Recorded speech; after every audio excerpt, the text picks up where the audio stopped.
9 দিনের আন্দোলন করে মন্ত্রিত্ব পেয়ে গেল।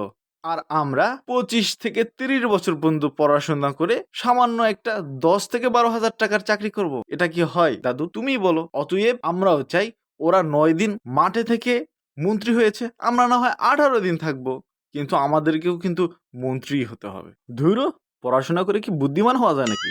আর পড়ুমই না। যারা বুদ্ধিমান তারা পড়ে না, তারা রাস্তায় আন্দোলন করে, আর আন্দোলন করে সাকসেস হইলে মন্ত্রিত্ব পায়। তবে আমার বয়সও বেশি না, মাত্র 20 বছর।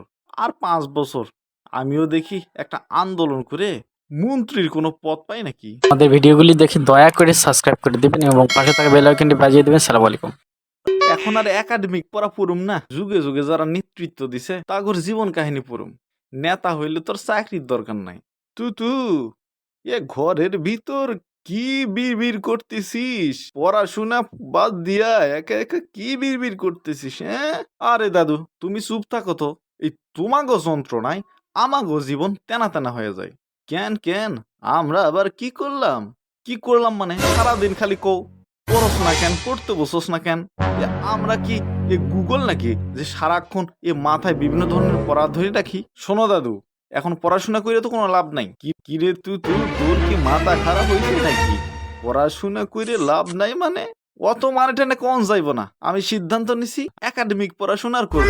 বিভিন্ন ধরনের বড় বড় রাজনৈতিক নেতাদের আদর্শ এবং তাদের জীবন কাহিনী পড়ব। আরে দাদু তুমি টেনশন নিও না, জীবনে একবার যদি আন্দোলন করে সাকসেস পাই তাহলেই তো তোমার নাতি মনে করে যে মন্ত্রী। ও, বুঝতে পারছি, ওঠা আন্দোলনকারী নাহিদ আর আসিফ মাহমুদের কথা বলতেছিস? তা নয়তো কি 9 দিনের আন্দোলন করে মন্ত্রিত্ব পেয়ে গেল। আর আমরা 25 থেকে 30 বছর পর্যন্ত পড়াশোনা করে সামান্য একটা 10 থেকে 12,000 টাকার চাকরি করব। এটা কি হয় দাদু? তুমিই বলো। অতএব আমরাও চাই ওরা 9 দিন মাঠে থেকে মন্ত্রী হয়েছে, আমরা না হয় 18 দিন থাকবো, কিন্তু আমাদেরকেও কিন্তু মন্ত্রী হতে হবে। কারণ বাংলাদেশের মানুষ স্বার্থ ছাড়া তো কিছু বোঝে না, তাই না? না দাদু ভাই, তোকে এসব হতে হবে না।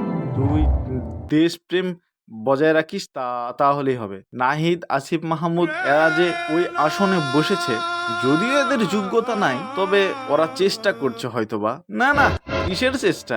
ওদের থেকে কি এই দেশে আর ভালো বোঝার মতো কেউ ছিল না? তাদেরকে তারা দিল না কেন?